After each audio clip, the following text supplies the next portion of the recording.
وجہ سے آدمی اللہ تعالیٰ کے احکام کے آگے کچھ تھوڑی بہت نرمی دکھا دیتا ہے، اور آگے پھر فرمایا کہ وہ تمہارے مال جو تم بڑے سونت سونت کے جمع کرتے ہو، اور وہ تمہاری وہ تجارت جس کے مندہ پڑ جانے کا تمہیں خوف ہے، اور تمہارے وہ مکانات، تمہاری وہ کوٹھیاں جن کو دیکھ کر تمہاری آنکھیں ٹھنڈک ہوتی ہیں، احب الیکم من اللہ ورسولہ وجہاد، اگر تمہیں محبوب تر ہیں اللہ کے مقابلے میں، اس کے رسول کے مقابلے میں، اور اس کے راستے میں جہاد کرنے کے مقابلے میں، تو پھر اللہ کے فیصلے کا انتظار کرو۔ آپ سمجھیں کہ یہ ایک کسوٹی ہے اللہ تعالیٰ نے ہر مسلمان کے ہاتھ میں رکھ دی ہے کہ وہ اپنا اس کسوٹی کو دیکھتے ہوئے اپنا جائزہ لے اور دیکھے کہ اس کے دل کی کیا کیفیت ہے، اور وہ اللہ کی محبت کے بارے میں وہ کیا کرتا ہے۔ تو ہونا یہ چاہیے کہ آدمی اپنا ہر آدمی خود جائزہ لے، اپنے دل کو ٹٹولے، اپنی زندگی کو دیکھے، اور جہاں جہاں وہ اپنے اندر کوئی کمی، کوتاہی، کمزوری محسوس کرتا ہے اس کا احساس کرے، اس کو تسلیم کرے اور اس کو ٹھیک کرنے کی کوشش کرے۔ اب ایک بات اور بھی ہے کہ جب آدمی کو کسی سے سچی محبت ہو، محبوب ہو کوئی آدمی کا، تو جو چیزیں محبوب سے نسبت رکھتی ہوں وہ بھی بندے کو محبوب لگتی ہیں، یعنی محبوب سے محبت تو ہے ہی، لیکن جن چیزوں کا تعلق یا جن کی نسبت محبوب سے ہو وہ چیزیں بھی بندے کو پیاری لگتی ہیں۔ تو میں نے عرض کیا تھا کہ اللہ کی محبت جو ہے اشد حبا للہ،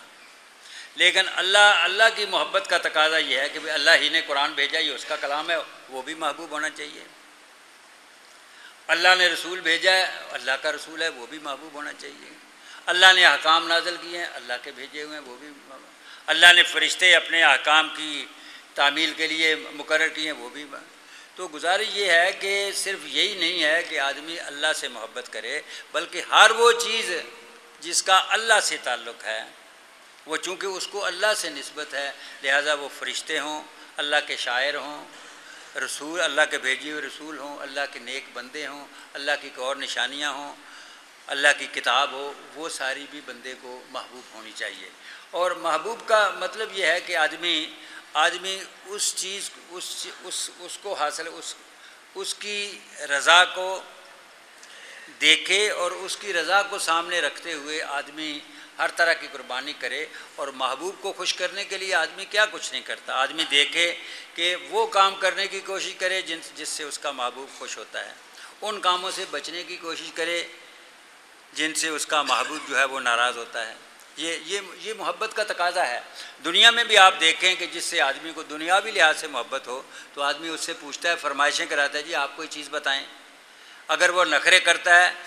کوئی فرمائش نہیں کرتا، تو اپنی اندازے سے یہ فیصلہ کرتا ہے کہ جی میرے محبوب کو یہ چیز پسند ہے، تو وہ اس کے مانگے بغیر اس کو وہ چیز دیتا ہے۔ تو لہٰذا ہمیں بھی چاہیے کہ بھئی ہم جن چیزوں کو اللہ تعالیٰ نے حرام قرار دیا ہے ان سے بچیں، اس لیے کہ ان کے ارتکاب سے ہمارا محبوب ناراض ہوتا ہے۔ جن چیزوں کے کرنے سے وہ خوش ہوتا ہے ان کو اختیار کریں، اس لیے کہ ہمارا محبوب ان چیزوں کے کرنے سے خوش ہوتا ہے۔ اور بہت سی چیزیں اللہ تعالیٰ نے فرض قرار نہیں دی ہیں، نوافل کا درجہ رکھتی ہیں، مستحبات کا درجہ رکھتی ہیں۔ یہ وہ چیزیں ہیں کہ جو ایسی ہیں کہ اللہ تعالیٰ نے ان کو فرض قرار نہیں دیا، اگر کوئی آدمی ان کو کرے تو اللہ تعالیٰ بڑا خوش ہوتا ہے، اس کو بڑا اجر دے گا، اللہ تعالیٰ کا قرب اس کو نصیب ہو جاتا ہے۔ لیکن یہ ایسی چیزیں ہیں کہ اگر بندہ نہ کرے تو اللہ ناراض نہیں ہوتا۔ اور سچ پوچھیں تو یہی بیرو میٹر ہے آدمی کا اللہ کی محبت کے ساتھ، کہ اللہ نے یہ تو بتا دیا کہ یہ چیزیں فرض نہیں ہیں، جو آدمی یہ نہیں کرے گا میں اسے کچھ نہیں کہوں گا، لیکن اللہ نے یہ بھی بتا دیا کہ مجھے یہ چیزیں بڑی پسند ہیں، اور میرا جو بندہ یہ کام کرے گا وہ میرے بہت قریب ہو جائے گا، میں اس کو اپنا بہت محبوب سمجھوں گا۔ تو لہٰذا بندے کو چاہیے کہ اللہ کی خوشنودی کے لیے وہ کام بھی کرے جو اللہ کو پسند ہیں لیکن اللہ نے فرض نہیں کیے۔ اور اللہ تعالیٰ کو نبی پاک صلی اللہ علیہ وسلم کی عزت، ان سے محبت، ان کا اتباع، ان کی اطاعت، ان سے عقیدت بہت پسند ہے۔ یہاں تک فرمایا کہ میں یطیع الرسول فقد اطاع اللہ، کہ یہ ہمارا رسول ہے، جو اس کی اطاعت کرے گا وہ ہماری اطاعت کرتا ہے، اس کی اطاعت ہماری اطاعت ہے، اس کی نافرمانی ہماری نافرمانی ہے، اس کی توہین ہماری توہین ہے، اس کی عزت ہماری عزت ہے۔ اور یہاں تک کہا کہ قل ان کنتم تحبون اللہ فاتبعونی یحببکم اللہ، کہ تم یہ کہتے ہو کہ ہم اللہ سے محبت کرتے ہیں، تمہیں اللہ سے محبت کرنے کا دعویٰ ہے، اگر تم اپنے اس دعوی محبت میں سچے ہو تو ہمارے اس بھیجے ہوئے پیغمبر کا اتباع کرو، اس کی پیروی کرو، اس کی اطاعت کرو، اس کی عقیدت رکھو، اس کی بات مانو،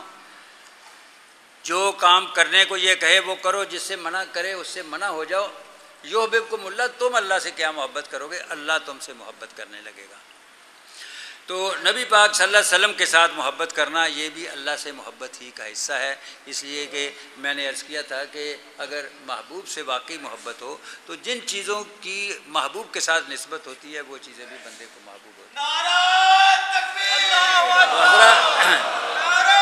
تکبیر، اللہ اکبر۔ تو حضرات یہ چند گزارشات ہیں جو میں نے ان آیات کے حوالے سے آپ کے سامنے رکھی ہیں، تو میں اللہ تعالیٰ سے دعا کرتا ہوں کہ اللہ تعالیٰ ان کی روشنی میں مجھے بھی اور آپ کو بھی، ہم سب کو اپنا اپنا جائزہ لینے کی توفیق بخشے، اور ہمارے اندر جس پہلو سے کوئی کمی کوتاہی کمزوری پائی جاتی ہے اللہ ہم سب کو اسے دور کرنے کی توفیق عطا فرمائے۔ ربنا تقبل منا انک انت السمیع العلیم وما علینا الا البلاغ۔